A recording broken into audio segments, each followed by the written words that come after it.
সুপুর একটা সাক্ষাৎকার ছাপা হয়েছে কালের কণ্ঠে না কণ্ঠে। ওখানে সুপু মেলা কাউ কাউ করেছে, কান্নাকাটি করেছে, কয়টা ইন্টারেস্টিং কথা কইছে, আমি সেইখান থেকে পড়ে শোনাই। আমি নির্দ্বিধায় বলতে পারি ওই কঠিন সময়েও বিএনপির শীর্ষ নেতৃত্ব আমার পাশে ছিলেন। তারা তখনও সংবিধানের ধারাবাহিকতা অক্ষুণ্ণ রাখার বিষয়টি আমার কাছে স্পষ্ট ভাষায় ব্যক্ত করেছেন। বিশেষ করে বিএনপির চেয়ারম্যান তারেক রহমানকে ঘিরে আমার মনের মধ্যে অনেক কৌতূহল জমা ছিল, কিন্তু আমি পর্যায়ক্রমে বুঝতে পারলাম তিনি খুবই আন্তরিকতাপূর্ণ মানুষ। হি ওয়াজ সো কর্ডিয়াল। আমার দুঃসময়ে বিএনপির সহযোগিতা শতভাগ ছিল। সুপ্পু খুব পরিষ্কার করে বলছে যে বিএনপি তারে রক্ষা করছে। কোন সুপ্পুকে? সেই সুপ্পুকে যে তার নিজের পরিচয় নিজেই দিচ্ছে। শোনেন তার নিজের ক্রেডেনশিয়াল। আমি রাজনীতির এমন কোন অঙ্গন নাই যা আমি ছুঁয়ে যাই নাই। আমি বঙ্গবন্ধুর ছোঁয়া পেয়েছি। আমি আমার জীবদ্দশায় পরপর 6 বার বঙ্গবন্ধুর দেখা পেয়েছি। বঙ্গবন্ধু আমাকে নাম ধরে ডেকেছেন, এই চুপ্পু তুই এদিক আয়, এই চুপ্পু তুই মাঠে আয়। আমি বঙ্গবন্ধুর 6 দফার ভাষণ শুনেছি। আব্দুর রব বগামিয়ার বাড়িতে আমি গিয়েছি, আমার প্রতিবেশী। ওখানে আমি দুপুরে ভাত খেয়েছি বঙ্গবন্ধুর সাথে। কি বিশাল ক্রেডেনশিয়াল! মানে কার সাথে কই ভাত খেয়েছে সেটাও তার বড় যোগ্যতা। সোহরাওয়ার্দীর বডিগার্ড তারে কয়বার সুপ্পুকে ডাকছে সেটা তার বড় যোগ্যতা। তো এটি শেষ না, তারে কেন কাঁঠাল রানী পছন্দ করতো, কেন দয়া করতো, সেটা তার মুখ থেকে শুনেন। সেটা ছাত্রলীগ করতো সেটাও শুনেন।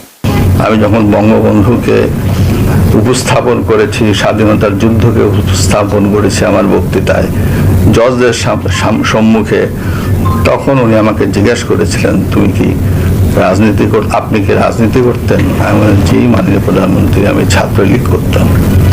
তখন তিনি একটি নাম উচ্চারণ করে আমাকে বলছিলেন সে তোমার সিনিয়র। আমি তখন বললাম মাননীয় প্রধানমন্ত্রী সে আমার 10 বছরের জুনিয়র। উনি যাকে সিনিয়র লিডার মনে করতেন তারও আমি 10 বছরের সিনিয়র। এটা শুনে উনি অনেকটা আমার প্রতি তার দয়ার সাগর হাত বাড়িয়ে দিলেন। শুনেছেন, ফাইনালি তার মনে বড় দুষ্ক ছিল। সেটা জানেন তার দুষ্ক কি ছিল? আমার মনে বড় দুষ্কু, ও দুষ্কু আমার মনে রে। কি দুষ্কু সুপ্পু তোমার মনে? ওর মুখেই শুনেন। গত 3 মাস ধরে মাননীয় প্রধানমন্ত্রীকে সালাম করতে গেলে উনি আমার সালাম নিতেন না। তা আমি দেখতাম যে ওনার চরণের ধুলো আমি পাই না। আমার মিশ্র প্রতিক্রিয়া হচ্ছিল যে উনি কেন আমার সালাম নেন না, না থাক থাক বলে। কিন্তু সেই সময় যে ওনার মনের মধ্যে রাষ্ট্রপতি হিসাবে আমার নাম গ্রথিত হয়ে গেছে, এবং সেজন্যই যে উনি আমার সালাম নেওয়াটা বিব্রতকর মনে করতেন, এটা তো পরে বুঝলাম। আগে তো বুঝতাম উনি আমার পর বিরক্ত। শুনেছেন তার দুষ্কু কেন কাঁঠাল রানী তারে পায়ের ধুলে নিতে দেয় না। এই কিসিমের একটা মানুষের রাখার জন্য বিএনপির কি আকুলতা ব্যাকুলতা। আমি যখন কইতাম সুপ্পু ওয়াকার আর বিএনপি বরাবর হয়ে গেছে, তার প্রমাণ পাইলেন তো। সুপ্পুর কপালে যে দুষ্কু আছে এটা আমি কলে 2023 সালে ওই প্রেসিডেন্ট হওয়ার টাইমে কইছিলাম। শুনেন, হাসিনা নিজেও জানে সে নির্বাচনের সময় ক্ষমতায় থাকতেছে না, তাই তার একখান হিসু করে প্যান্ট না ভিজানো প্রেসিডেন্ট দরকার। সেজন্যই সুপ্পু। তাই সুপ্পু না সুপ্পু হইল প্রেসিডেন্ট কিছু আসে যায় না। এই সুপ্পু যতই অনুগত হোক, একটা ফেয়ার নির্বাচনের পরে নেক্সট সরকার প্রথম যে অধিবেশনে বসবে সেই অধিবেশনে বক্তৃতা দেবে না সুপ্পু, সেটা আইন অনুসারে বিজয়ী দল যেভাবে লিখে দেবে সেভাবে পড়তে সুপ্পু বাধ্য হবে। তারপরে কিন্তু বিজয়ী দল ইমপিচ করতে পারবে। সুপ্পুরে ইমপিচ করার মতো মেলা জিনিস আছে কিন্তু বিরোধী দলের হাতে। সুপ্পুর কপালে আগের দুঃখ আছে, হাসিনাও বুঝবে আয়রে কি সব কইরা আমি বানাইছিলাম প্রেসিডেন্ট, সে এখন আমার গালি দিতেছে সংসদে দাঁড়ায়। তা আজ দেখলাম খুব হাসতেছে সুপ্পু। আইসা নাও পরে কান্দিবা, যত হাসি তত কান্না, কইয়া গেছে রামসন্না। শুনেছেন ঠিকই গুনে গুনে 3 বছর আগে কইছিলাম কলে মিলিল। এবার সুপ্পু এটা চোর, ঘুষখোর, অর্থ পাচারকারী, দাগী অপরাধী এবং মিথ্যাবাদী। জানে বুঝে বলতেছি, ওই তো দুবাইয়ের রেসিডেন্ট, জানেন না? দুবাইয়ের রেসিডেন্ট কলে ওই বিচারক হিসেবে প্রথম কর্মজীবনে ছিল চরম ঘুষখোর এবং দুর্নীতিগ্রস্ত এক অমানুষ, টাকার বিনিময়ে রায় বিক্রি করত। তার দ্বিতীয় কর্মক্ষেত্র হচ্ছে দুদকে যোগ দেওয়ার পরে দুর্নীতির মামলা এবং অভিযোগ ফয়সলা করত অর্থের বিনিময়ে, টাকা পয়সার বিনিময়ে। এ প্রসঙ্গে আবার পরে আসবো। আর তৃতীয় কর্মস্থল হচ্ছে এস আলমের দখলকৃত ইসলামী ব্যাংকের ভাইস চেয়ারম্যান ছিল। দেশের ব্যাংকিং সেক্টরে লুটপাটের শীর্ষ সহযোগী ছিল সে। খুনি হাসিনা ফ্যাসিস্ট দুঃশাসনে এই নরাধমের চতুর্থ অপরাধ কর্মের জায়গা হয়ে উঠছিল দেশের রাষ্ট্রপতির শাসন। তো এই যে মিথ্যাবাদী, এটা চরম মিথ্যাবাদী, এটা দেখা দেবো, আচ্ছা দেখাই দিয়ে। এই যে সাক্ষাৎকার দিচ্ছে না, কি হয়েছে দেখেন। এই যে দেশের বিভিন্ন জাতীয় গুরুত্বপূর্ণ দিবসগুলোতে রাষ্ট্রীয় ক্রোড়পত্র প্রকাশিত হয়, সেখানে রাষ্ট্রপতির ছবি ও বাণী দেওয়া বন্ধ করে দেয় অন্তর্বর্তী সরকার। ক্রোড়পত্র ঠিকই প্রকাশিত হয়, তাতে আমার বাণী দেয় না। আপনারা খোঁজ নিয়ে দেখেন গত 1.5 বছরে আমার কোনো বাণী গেছে কি না। আচ্ছা আপনারাই দেখেন, আপনারা দেখেন কত বড় মিথ্যাবাদী। গত বছর স্বাধীনতা দিবসে ওর বাণী দেখেছেন, এই যে বিজয় দিবস ক্রোড়পত্র ওর বাণী দেখেছেন। 5ই আগস্ট জুলাই অভ্যুত্থান দিবসে তার বাণী ছাপা হয়েছে দেখেছেন। কেমন ডাহা মিথ্যা কথা বলে দেখেছেন। এবার আসেন, কাটারানি আমগের দেশে প্রেসিডেন্ট বানিয়েছিল কোন কিসিমের মালকে, আর বিএনপি যার প্রেমে দেওয়ানা সে কেমন মাল সেটা আমরা দেখি। চুপ্পু 71 সালে মুজিব বাহিনীতে জয়েন দেয়, ওই তারপরে ইন্ডিয়ার দেরাদুনে ট্রেনিং করে। এই ট্রেনিং এর বন্দোবস্ত করে কে জানেন? ভারতীয় গোয়েন্দা বাহিনী র এর জেনারেল উবান, সে ছিল ট্রেনার। মুজিব বাহিনীর উদ্দেশ্য ছিল স্বাধীনতা যুদ্ধকালে বাংলাদেশে যে বিপ্লবী যুব সমাজের উত্থান হয়েছে তারে খতম করা, মানে বামপন্থীদের খতম করা। এই উদ্দেশ্যে স্বাধীনতার পর রক্ষী বাহিনী গঠন করা হয় এবং তারা কিন্তু 30,000 যুবককে হত্যা করে সেই সময় মুজিবের আমলে, চৌধুরী বডিগার্ডের আমলে। এই রক্ষী বাহিনী তৈরি হয় মুজিব বাহিনীর সদস্যদের দিয়া, মানে সুপ্পুর ভাই ব্রাদারদের দিয়া। সেই রক্ষী বাহিনীকে জিয়াউর রহমান আর্মিতে আত্মীকৃত করে। সোহরাওয়ার্দী বডিগার্ড জয় বাংলা হয়ে যাওয়ার পরে জিয়ার আমলে যতগুলো মিলিটারি কু হয়েছে সেগুলোতে রক্ষী বাহিনী থেকে আসা লোকজন যুক্ত ছিল। জিয়া যে লাস্ট কুতে মারা যায় সেখানেও রক্ষী বাহিনী থেকে আসা অফিসার ছিল কিলিং স্কোয়াডে, যে জিয়াকে খুন করেছে। এটা খালেদা জিয়া ঠিকই বুঝেছিলেন। তাই তিনি কইছিলেন যে সাপকে বিশ্বাস করা যায় কিন্তু আওয়ামী লীগকে বিশ্বাস করা যায় না। যার মধ্যে আওয়ামী লীগের বিন্দু মাত্র জিনিস আছে, চিহ্ন আছে, তারা বিশ্বাস করা যায় না। শুনেন, সাপকে বিশ্বাস করা যায় কিন্তু আওয়ামী লীগকে বিশ্বাস করা যায় না। আওয়ামী লীগ নিজের স্বার্থের জন্য দেশটাকে পর্যন্ত বিক্রি করে দিয়ে ক্ষমতায় থাকতে চাইবে, মতো তার হয়েছে। আমি এই আওয়ামী লীগকে বিশ্বাস করেন না।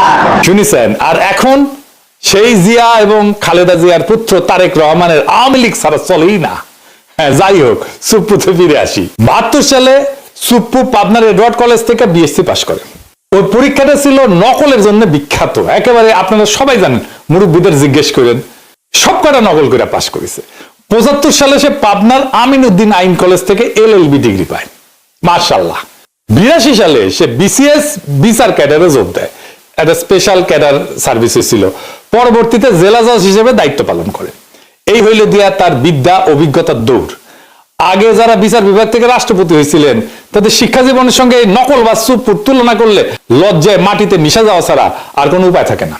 সে বিচারপতি আবু সাইদ চৌধুরী থেকে বিচারপতি শাহাবুদ্দিন আহমেদ পর্যন্ত সকলেই ছিলেন হাইকোর্ট সুপ্রিম কোর্টের বিচারপতি, কেউ কেউ ছিলেন প্রধান বিচারপতি। আর কাঁঠাল রানী উপসচিব পর্যায়ে অবসরপ্রাপ্ত এক দুর্নীতিগ্রস্ত বিচারপতিরে বাংলাদেশের সর্বোচ্চ পদে নিয়োগ দিয়েছিল। এই কয়টা পদটার যে কি পরিমাণে অবমূল্যায়ন হয়েছিল সেটা আমাদের ধারণার বাইরে। দেখেছেন তো কেমন মিছা কথা বলে, চোখে চোখে মিছা কথা বলে। এটা বাংলাদেশের রাষ্ট্রপতি। এরকম একটা মিছা কথা বললে তো মিডিয়াতে হইচই পড়ে যেত, দুনিয়ার যে কোনো সভ্য দেশে কিছু হয়েছে এরকম একটা মিছা কথা বলছে। 2001 সালে নির্বাচনে পরাজিত হওয়ার পরে আওয়ামী লীগ অভিযোগ করে যে বিএনপি আওয়ামী লীগ এবং সহযোগী সংগঠনগুলোর নেতাকর্মীদের উপরে হামলা করিচ্ছে। পরবর্তীতে আওয়ামী লীগ যখন ক্ষমতায় আসে 2008 সালে, তখন ওই অভিযোগ তদন্তের একটা কমিশন গঠন করে। সেটার প্রধান হিসেবে এ শাহাবুদ্দিন সুপুরে নিয়োগ দিছিল কাঁঠাল রানী হাসিনা। সে বিএনপির বিরুদ্ধে তদন্ত করেছিল, তদন্ত রিপোর্ট দিছিল। হাসিনা কত ঘনিষ্ঠ, কতখানি ডিপেন্ড করতো দেখেন, তার উপরে ডিপেন্ড করিচ্ছে তারেক রহমান। দেখেছেন? 2011 সালে হাসিনা সুপ্পুকে দুর্নীতি দমন কমিশনের হিসেবে নিয়োগ দেয়। ওইখানে তার প্রধান কাজ ছিল পদ্মা সেতুতে যে বিশ্ব ব্যাংক দুর্নীতির অভিযোগ উত্থাপন করছিল না, সেটা তদন্ত করা। আশ্চর্য হওয়ার কিছু নাই যে হাসিনার পদলে এই সুপ্পু তথাকথিত তদন্ত শেষে দাবি করে বিশ্ব ব্যাংকের অভিযোগ মিথ্যা। এটা নিয়ে আবার সে গব্বও করেছিল। এই ভূমিকার কারণে সে হাসিনার আস্থা এবং বিশ্বাস অর্জন করে। 2011 থেকে 2016 সাল পর্যন্ত যে দুর্নীতি দমন কমিশনের কমিশনার ছিল, ওই সময় বাংলাদেশের দুর্নীতির এত ব্যাপক বিস্তার ঘটে যে হাসিনার পুরা শাসনামলে $234 বিলিয়ন বিদেশে পাচার হয়ে যায়। সুপ্পু এবং তার দুর্নীতি দমন কমিশনের সহকর্মীরা এই অভূতপূর্ব দুর্নীতির ঢাল হিসেবে ব্যবহৃত হয়েছিল। বুঝিস, বাংলাদেশ থেকে যে পাচার হয়ে গেছে অর্থ, সেইটা ঢাল ছিল এই সুপ্পু। পরবর্তীতে সুপ্পু এসালামের মালিকানাধীন ইসলামী ব্যাংকের ভাইস চেয়ারম্যান পদে চাকরি নেয়। প্রেসিডেন্ট পদে মনোনয়ন পাওয়ার আগ পর্যন্ত এই পদেই চাকরি করত। আদারি যেমন মোদির ক্যাশিয়ার, যেমন এসালামও কাটালরানি হাসিনার ক্যাশিয়ার। জানেন তো এটা। শাহাবুদ্দিন সুপ্পুর নজরদারিতে ইসলামী ব্যাংক জয় বাংলা হয়ে যায়। যে কালের কণ্ঠে সাক্ষাৎকার নিল, ওই একই বসুন্ধরা গ্রুপের দৈনিক বাংলাদেশ প্রতিদিনে 2023 সালের 12 ডিসেম্বরের লেখা লিখেছিল উপসম্পাদক হিসেবে। এ সুপ্পু কেন 2024 সালে হাসিনা জরুরি, কেন হাসিনা ক্ষমতা টানতে হবে সেটা লিখেছে। সে কইছে 2001 থেকে 2006 সাল পর্যন্ত তৎকালীন বিএনপি জামাত সরকারের দুঃশাসন এবং পরবর্তীতে তথাকথিত তত্ত্বাবধায়ক সরকারের কর্তৃত্বে দেশের সমাজ, অর্থনীতি ও রাজনীতিতে যখন অন্ধকার নেমে এসেছিল, ঠিক তখনই প্রায় 3/4 মানুষের সমর্থন নিয়ে ত্রাণকর্তার ভূমিকা অবতীর্ণ হয়েছিলেন বঙ্গবন্ধু কন্যা দেশরত্ন শেখ হাসিনা। 21 শতকে বাংলাদেশের ঘুরে দাঁড়ানো মূলত সেইখান থেকেই শুরু। না এটি শেষ না, আরো আছে রান্নাঘরে আরো আছে। সে তারেক রহমান খালেদা জিয়ার নিয়ে কি বলেছিল আসেন সেটা পড়তেছি। সে খালেদা জিয়া তারেক রহমানকে নিয়ে কইছিল, সভা সমাবেশে আওয়ামী লীগ বিএনপি হাক ডাক যাই হোক, নির্বাচন নিয়ে নিকট অতীতের সবচেয়ে সুন্দর মন্তব্যটি করেছেন আওয়ামী লীগ সভানেত্রী প্রধানমন্ত্রী শেখ হাসিনা। তার ভাষায়, দেশের মানুষ বিএনপির সময় কি পেয়েছে আর আওয়ামী লীগের সময় কি পেয়েছে সেটার তুলনা করতে হবে। জনগণ কাকে ভোট দেবে, আওয়ামী লীগের বাইরে আর কে আছে? কারা, কেন, কি কারণে, কোন সুখের স্বপ্নে, কোন আশায় বিএনপিকে ভোট দেবে? ভোটের হিসাব নিকাশ যদি বাদও দেওয়া হয় এবং বিএনপি দ্বাদশ জাতীয় সংসদ নির্বাচনে অংশও নেয়, তাহলে তাদের দলের প্রতিনিধিত্ব করবেন কে? একদিকে একজন এতিমের টাকা আত্মসাৎ করে দুর্নীতির দায় সাজাপ্রাপ্ত, মানে খালেদা জিয়ার কথা কইছে, অন্যজন 21শে আগস্ট গ্রেনেড হামলা, 10 ট্রাক অস্ত্র মামলা সাজাপ্রাপ্ত আসামি হয়ে দেশান্তরে। সম্প্রতি তার বিরুদ্ধে গ্রেপ্তারি পরোয়ানাও জারি হয়েছে। দেখি চাও কি প্রেম! তারেক রহমান তো প্রেমের দেওয়ানা সুপ্পুর, কিন্তু সুপ্পুর কেমন প্রেম সেটা দেখি চাও। বড় প্রেম তো কাছেও টানে না, দূরেও ঠেলিয়া দেয়। এই সুপ্পুরে নিয়ে প্রেম কেন বিএনপি এত? আমরা যখন সুপ্পুর অপসারণ চাইতেছি, সেই টাইমে তারেক রহমানের সাথে আমার একটা মিটিং হয় জুমে। আমি তারেক রহমানকে বলছিলাম যে সরাসরি আপনারা তো সুপ্পুরকে ডিফেন্ড করতেছেন, কেন করতেছেন? তো উনি বলছিলেন, দেখেন দাদা, উনি আমাদের দাদা বলেই ডাকতেন, আপনি যেমন দেশে ফিরতে চান, আমিও ফিরতে চাই, আমার মেয়েটাও দেশে ফিরতে চায়, ও ছোটবেলায় চলে আসছে। প্রেসিডেন্ট অপসারিত হলে আমার সেই দেশে ফেরাটা ঝুঁকিতে পড়বে।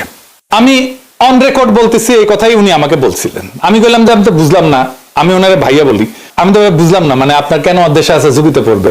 তাই আবারও জিজ্ঞেস করলাম যে আমি যখন বুঝলাম না দেশে ফেরাটা কেন ঝুঁকিতে পড়বে।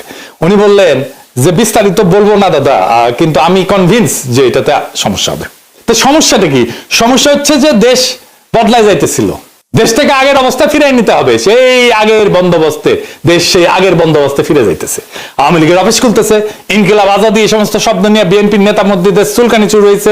ফুন্দের আলো দিল্লি স্টার আবার আগের চেয়ারে ফিরে এসেছে, এমনকি তারা লেখা ছাপা দিতেছে ইনকিলাব আজাদি কেন আমাদের বলা উচিত না এই নিয়ে।